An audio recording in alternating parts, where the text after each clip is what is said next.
এখানে তো সবাই ভিডিও করছে, আমার ভিডিও আপনাদের কাছে থাকবে। আমি আপনাদের এই ভিডিওর সামনে কিন্তু 5টা প্রশ্নের উত্তর এখান থেকে দিয়ে যাচ্ছি। আশা করছি আপনাদের ওই উত্তর শুনে আপনাদের ঠিক লাগবে। একটা হচ্ছে, উনি যেটা আমাকে বলেছেন যে সেম পরিবারের বাবার নাম আছে, ছেলের নাম কেটে গেছে, ছেলের নাম আছে, বাবার নাম কেটে গেছে, বাবার নাম আছে, মায়ের নাম কেটে গেছে, মায়ের নাম আছে, বেটি আছে, ওর নাম কেটে গেছে, এরকম সমস্যা হয়েছে। এখন আমি যদি দেখি এটাকে, বা যে কেউ লোক যদি বলে, এটা কিন্তু হওয়ার কথা না। যদি বাবা ভোটার আছে তাহলে বেটা ভোটার থাকবে, বেটা ভোটার আছে মানে বাপ ভোটার ছিল।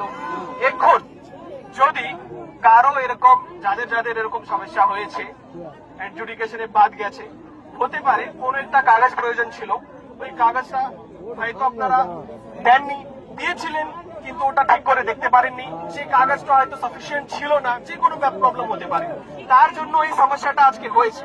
আমি এক একটা করে প্রশ্নের উত্তর দেবো, সব প্রশ্নের উত্তর শুনবেন, কিন্তু মাঝখানে কেউ বলবেন না। এখন এটার সলিউশন কি আছে? এটার সলিউশন সবচেয়ে ভালো স্ট্রং পয়েন্ট যেটা হচ্ছে যে পরিবারের কেউ না কেউ ভোটার লিস্টে রয়েছে, এটা খুব ভালো জিনিস। এখন বাকি যারা আছে, যাদের নাম বাদ দিয়েছেন, তাদের কাছে দুটো অপশন আছে। একটা অপশন হচ্ছে নতুন করে ফর্ম ছেড়ে দিব আমরা বিএলওকে, বা আমরা অনলাইনে অ্যাপ্লাই করবো। 6 নম্বর ফর্ম আমরা নতুন করে দেব, সেটা দিয়ে আপনার সমস্যার সমাধান হতে পারে। সেকেন্ড অপশন আছে, যেটা হচ্ছে ট্রাইব্যুনালে আমরা যেতে পারবো।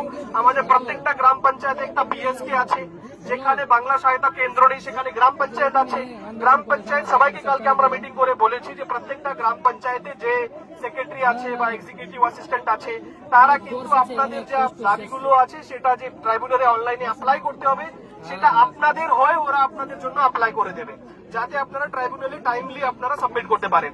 আজকে আমার এই ভাই আমাকে বলেছে যে 15 দিনের টাইম ছিল, 8 দিন অলরেডি বেরিয়ে গেছে, আমি কবে আবেদন করব? তার জন্য আমাদের যে সলিউশন আছে, আজকেই এখান থেকে বেরিয়ে আমরা একটা চিঠি লিখবো, উপরে জানাবো যে এদেরকে টাইম এক্সটেনশনের একটা ব্যাপার ভাবতে হবে। আর সেকেন্ড হচ্ছে, যেটা বলেছে যে ডিলিট হলো, আরেকটা আমার ভাই আমাকে বলেছে যে কেন বাদ গেলাম সেটা আমাকে জানাতে হবে।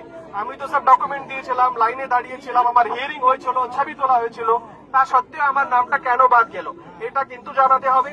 এই রিজনের জন্য আমরা চিঠি করব, একটাই চিঠি করব, তার মধ্যে বলে দেব সবাইকে কারণ যাতে জানানো যায়। আর সেকেন্ড হচ্ছে যে টাইম যাতে এক্সটেন্ড করার প্রপোজাল ওরা যাতে কনসিডার করে। তারপরে আমার এই ভাই আমাকে বলেছে যে একটা বুথে 750 জনকে উনি চিনেন, যাদের নাম বাদ গেছে কিন্তু ওরা সব ডকুমেন্ট দিয়েছিল, তাহলে ডকুমেন্ট দেওয়ার সত্ত্বেও কেন ওদের নাম রিজেক্ট হলো? আবার তার একটাই উত্তর আছে, আমরা উপরে কিন্তু বলে দেব বুথ ওয়াইজ, একটা বুথে যদি 10 জনের নাম বাদ গিয়ে থাকে বা 100 জনের নাম বাদ দিয়ে থাকে, 100 জনের নামের সামনেই কেন বাদ গেল তার কিন্তু কারণগুলো যাতে আমরা জানি, যাতে মানুষ বুঝতে পারে যে আমার কি ভুল হয়েছিল, সে ভুলটাকে যদি ওরা কারেক্ট করতে পারে ট্রাইব্যুনালে গিয়ে, তো এটাও কিন্তু আমরা জানিয়ে দেব। তো এর বাইরে কিন্তু দেখুন, প্রশাসন হিসাবে আমরা আপনাদের গার্জিয়ান আছি, আমরা আপনাদের জন্য কাজ করি। আপনাদের প্রবলেম হয়েছে, প্রবলেমের সুরাহা করার জন্য আমাদের সহযোগিতা লাগবে। এখন আপনারা বলুন আর কি করা যায়? এই যে আমি আপনাদেরকে বললাম, এর বাইরে আর কিছু করার নেই আপাতত। এখন আপনাদেরকে যা রিকোয়েস্ট শুরু থেকে করছি, আপনাদের যা প্রশ্ন থাকবে, যা সমস্যা থাকবে, আমরা, আমার নাম শেখ আনসার আহমদ, আমি এখানে আছি, আমার সাথে আপনাদের এসডিও ম্যাডাম আছে, বিডিও সাহেব আছে,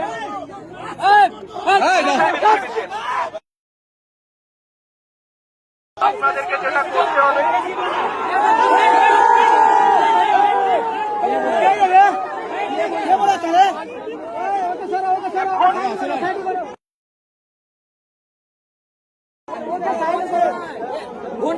আগে কি বলছে শুনতে পাও, আগে কি বলছে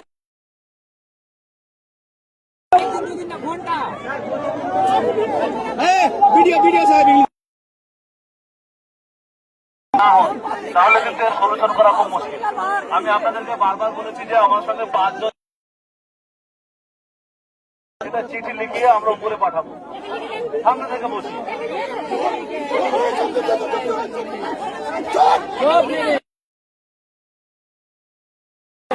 আজকে